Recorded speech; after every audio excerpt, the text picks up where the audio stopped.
എത്ര കാലായല്ലേ നമ്മളിങ്ങനെ ഒരുമിച്ചിരുന്നിട്ട്. അതെ, നീ ഇപ്പോഴെന്നെ ഓർക്കാറുണ്ടോ?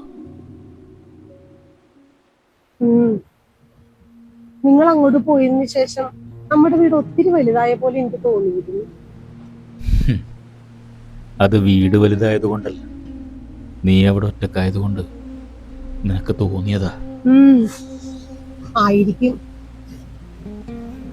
ഏതെങ്കിലും ഒരു വണ്ടിയുടെ ശബ്ദം കേട്ടപ്പോലും ഞാൻ മുറ്റത്തേക്ക് ഇറങ്ങി നോക്കി.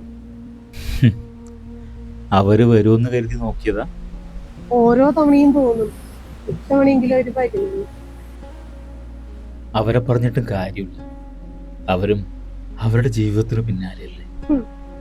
എന്റെ കാര്യം പോട്ടെ, നിങ്ങൾ പോയപ്പോഴെങ്കിലും യാത്രയാക്കാൻ അവർക്ക് വരാമായിരുന്നില്ലേ? എനിക്ക് അവളെ കുറിച്ച് ഓർത്താ വിഷമം. അവള് അത്രയും ദൂരത്ത് ഒറ്റയ്ക്കല്ലേ. അതിനവള് നമ്മളെ ഓർക്കാറുണ്ടാവുമോ? ഞാൻ അവനെക്കാളും കൂടുതൽ സ്നേഹിച്ചത് അവളെയായിരുന്നു. എന്തായാലും അവൻ വന്നൂല്ലോ. ഓം പൃഥിഭ്യോ നമഃ. ഓം പിതാമഹേഭ്യോ നമഃ.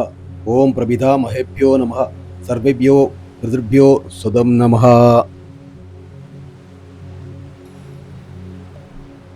കൈ കാണിക്കുക. ഈശ്വര, ഈ ഇലയെടുത്ത് പിതൃക്കളെ മനസ്സിൽ വിചാരിച്ച് തിരിഞ്ഞു നിന്ന് കടലിലേക്ക് ഒഴുക്കുക.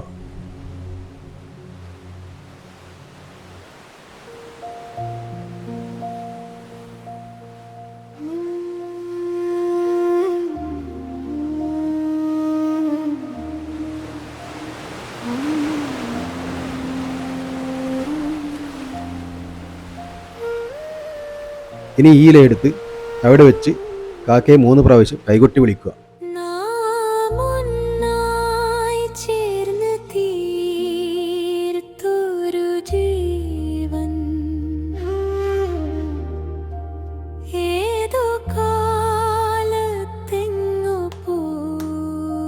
വാ, നമുക്ക് അങ്ങോട്ട് പോവാം.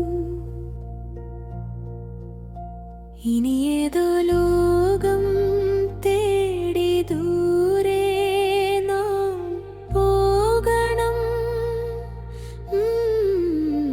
പന്തൊരു നാൾ നടന്ന വഴിയിലൂടെയല്ലാതെയോ നീയും ഞാനും മാത്രമായ ലോകം തേടണം. എന്നും ചേർന്നിരുന്ന് കഥകൾ പറയണം. ചേച്ചി, ഞാൻ അച്ഛനമ്മക്കും വേണ്ടതെല്ലാം ചെയ്തിട്ടുണ്ട്. പിന്നെ ഞാൻ കാരണം അച്ഛനമ്മക്ക് മോക്ഷം കിട്ടാതെ കണ്ട. എന്റെ ഈ വരവിന് 1.5 ലക്ഷം രൂപ ചെലവുണ്ട്. അത് മറക്കാതെ മതി. വരില്ലേ നീ